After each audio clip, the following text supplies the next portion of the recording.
Let's learn how to put stickers on our balloon. So I have my Bobo balloon and my stickers, congratulations and graduation. I'm just seeing where I want to put it. I'm pressing on it so that it sticks to the transfer tape. Then I peel off the transfer tape, making sure my sticker is stuck to it.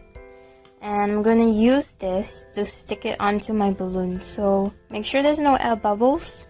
It's placed well, and then you gently remove it off from the transfer tape. So take your time with this, you want to do it well. So it's almost off.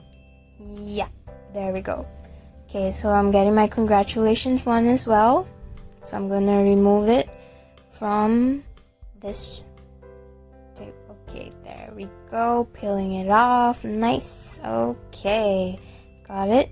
Then we put the tape over the balloon. And then press it down and remove the tape from the sticker.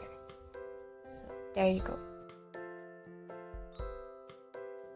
Now it's all complete. You have your stickers on your balloon. Congratulations!